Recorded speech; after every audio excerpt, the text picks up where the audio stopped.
मंत्रिमंडल के मेरे सहयोगी श्रीमान Rajnath ji, chief of defence staff general Bipin Rawat ji, सेना के तीनों अंगों के प्रमुख, भारत सरकार के सभी उपस्थित उच्चाधिकारी, उद्योग जगत के सभी साथी, नमस्कार। मुझे खुशी है कि भारत में रक्षा उत्पादन से जुड़े हुए सभी अहम स्टेक होल्डर्स आज यहाँ मौजूद हैं।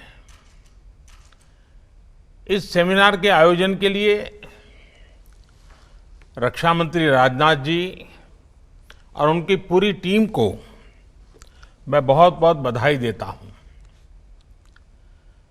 आज यहां हो रहे इस मंथन से जो परिणाम मिलेंगे, उनसे रक्षा उत्पादन के क्षेत्र में आत्मनिर्भरता के हमारे प्रयासों को अवश्य बल मिलेगा, गति मिलेगी। और आप सब ने जो सुझाव दिए हैं, आज आपने एक सामूहिक मंथन किया है, वो अपने आप में आने वाले दिनों के लिए बहुत उपकारक होगा। मुझे इस बात की भी खुशी है कि रक्षा मंत्री श्रीमान राजनाथ जी इस काम के लिए मिशन मोड में पूरी तरह से जुटे हुए हैं। मुझे विश्वास है कि उनके इन अथक प्रयासों के कारण बहुत ही अच्छे परिणाम मिलना निश्चित है। साथियों, यह किसी से छुपा नहीं है कि भारत कई सालों से दुनिया के सबसे बड़े डिफेंस इंपोर्टर्स में एक प्रमुख देश रहा है। जब भारत आजाद हुआ था, उस समय रक्षा उत्पादन के लिए भारत में बहुत सामर्थ्य था। उस समय भारत में 100 साल से अधिक समय से स्थापित रक्षा उत्पादन का इकोसिस्टम था और भारत जैसा सामर्थ्य और पोटेंशियल बहुत कम देशों के पास था। लेकिन भारत का दुर्भाग्य रहा कि दशकों तक इस विषय पर उतना ध्यान नहीं दिया गया जितना देना चाहिए था। एक प्रकार से ये रूटीन एक्सरसाइज बन गया, कोई गंभीर प्रयास नहीं किए गए। और हमारे बाद में शुरुआत करने वाले अनेक देश भी पिछले 50 साल में हमसे बहुत आगे निकल गए। लेकिन अब स्थिति बदल रही है। पिछले कुछ वर्षों में आपने अनुभव किया होगा कि हमारा प्रयास इस सेक्टर से जुड़ी सभी बेड़ियां तोड़ने का एक निरंतर प्रयास है। हमारा उद्देश्य है कि भारतीय में मैन्युफैक्चरिंग बढ़े, नई टेक्नोलॉजीज का भारत में ही विकास हो और प्राइवेट सेक्टर का इस विशेष क्षेत्र में अधिकतम विस्तार हो। और इसके लिए लाइसेंसिंग प्रक्रिया में सुधार, लेवल प्लेइंग फील्ड की तैयारी, एक्सपोर्ट की प्रक्रिया का सरलीकरण, ऑफसेट के प्रावधानों में सुधार, ऐसे अनेक कदम उठाए गए हैं। साथियों, मेरा मानना है कि इन कदमों से भी अधिक महत्वपूर्ण है रक्षा क्षेत्र में देश में एक नई मानसिकता हम सब अनुभव कर रहे हैं। एक नई मानसिकता का जन्म हुआ है। आधुनिक और आत्मनिर्भर भारत के निर्माण के लिए रक्षा क्षेत्र में आत्मविश्वास की भावना अनिवार्य है। बहुत लंबे समय से देश में चीफ ऑफ डिफेंस स्टाफ की नियुक्ति पर विचार किया जा रहा था, लेकिन निर्णय नहीं हो पा रहा था। यह निर्णय नए भारत के आत्मविश्वास का प्रतीक है। बहुत लंबे समय तक रक्षा उत्पादन में विदेशी निवेश की अनुमति नहीं थी। श्रद्धेय अटल जी की सरकार के समय यह नई पहल की शुरुआत हुई थी। हमारी सरकार आने के बाद इसमें और सुधार किए गए और अब पहली बार इस सेक्टर में 74% तक एफडीआई ऑटोमेटिक रूट से आने का रास्ता खोला जा रहा है। यह नए भारत के आत्मविश्वास का परिणाम है। दशकों से ऑर्डिनेंस कारखानों के सरकारी विभागों की तरह ही चलाया जा रहा था। एक सीमित विजन के कारण देश का नुकसान तो हुआ ही, वहां जो काम करने वाले लोग थे, जिनके पास टैलेंट थी, कमिटमेंट था, मेहनती थे, ये हमारा बहुत ही अनुभव से संपन्न हमारा जो मेहनत करने वाला श्रमिक वर्ग वहां जो है, उनका तो बहुत नुकसान हुआ। जिस सेक्टर में करोड़ों लोगों के रोजगार के अवसर बन सकते थे, उसका इकोसिस्टम बहुत ही सीमित रहा। अब ऑर्डिनेंस कारखानों का कॉर्पोरेटाइजेशन करने की दिशा में हम आगे बढ़ रहे हैं। इस प्रक्रिया के पूरा होने पर श्रमिकों और सेना दोनों को बल मिलेगा। यह नए भारत के आत्मविश्वास का प्रमाण है। साथियों, रक्षा उत्पादन में आत्मनिर्भरता को लेकर हमारा कमिटमेंट सिर्फ बातचीत में या फिर कागजों तक ही सीमित नहीं है। इसके कार्यान्वयन के लिए एक के बाद एक ठोस कदम उठाए गए हैं। सीडीएस के गठन के बाद सेना के तीनों अंगों में प्रोक्योरमेंट पर समन्वय बहुत बेहतर हुआ है। इससे डिफेंस इक्विपमेंट्स की खरीद को स्केल अप करने में मदद मिल रही है। आने वाले दिनों में डोमेस्टिक इंडस्ट्री के लिए ऑर्डर्स का साइज भी बढ़ने वाला है। यह सुनिश्चित करने के लिए रक्षा मंत्रालय के कैपिटल बजट का एक हिस्सा अब भारत में बने उपकरणों के लिए अलग से रख दिया गया है। हाल में आपने देखा होगा कि 101 डिफेंस आइटम्स को पूरी तरह से घरेलू खरीद के लिए सुरक्षित कर दिया गया है। आने वाले दिनों में इस लिस्ट को और व्यापक बनाया जाएगा। इसमें और आइटम्स जुड़ते रहेंगे। इस लिस्ट का उद्देश्य आयात को रोकना मात्र नहीं है, बल्कि भारत में उद्योगों को प्रोत्साहित करने के लिए ये कदम उठाया गया है।